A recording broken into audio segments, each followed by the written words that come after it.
नमस्ते प्रणाम। हम किरण शर्मा, हम मंजू शर्मा अपना चैनल पर स्वागत करे छी। नमस्ते प्रणाम। बहुत खुशी के बात बतावा जा रहल छै। बहुत प्यारा सा गीत से सुनाए। बहुत पहले खुशी के बात बता दे छी। खुशी के बात की छी से बहुत जल्दी खुशी के राज ये है कि बहुत जल्दी एक तीर में दू निशाना लागे वाला छै। जब अहाँ सब बहुत प्यारा सा गीतो सुने, अब बहुत प्यारा सा बातो बाजा। देख कते खुशी के बात बताएब कि 1 महीना 5 दिन अखन मोनिटाइज भेला नहीं भेलिए हमरा सबके फेसबुक के, लेकिन $20 बन गेल छै। देख अहूँ सब बनाओ, अहूँ सब मेहनत करो, अहूँ सबके बनते। बहुत खुशी के बात है कि 1 महीना 5 दिन में हमारा $20 पूरा भ गेल है। बहुत जल्दी पेमेंट आवे वाला छै फेसबुक और यूट्यूब दुनू से।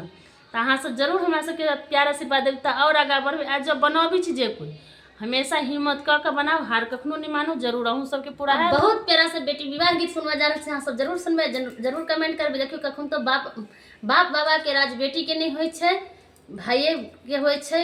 गीतों में सुनने हुए भाई के बाप के राज कखनो बहिन के नहीं लेबक चाहिए आ नहीं होय छै। बहुत प्यारा सा गीत यहाँ सब जरूर सुनवा, जरूर कमेंट करवा। जे दिन फेसबुक के पेमेंट आते दिन अहाँ सबके जरूर देखाब। एकदम जरा वाला से तो जरते रहे, लेकिन पड़ोसन जरते व्यूज बढ़ते। हाँ, तो जते पड़ोसन जरे छै ओते व्यूज बढ़े छै। तो जे सब जरा वाला से जरते रहे छै हमर 10,000 फॉलोवर्स सेहो पार हो गेल छै आ 10,000 फॉलोवर्स सेहो पूरा वाला छै। अहाँ सब जल्दी से जल्दी सपोर्ट करिए। बहुत नजदीक में आबि गेल छै, जरूर सपोर्ट करबी तो पूरी जेतै। आ पेमेंटो सेहो चलि एतै जल्दी, बहुत जल्दी।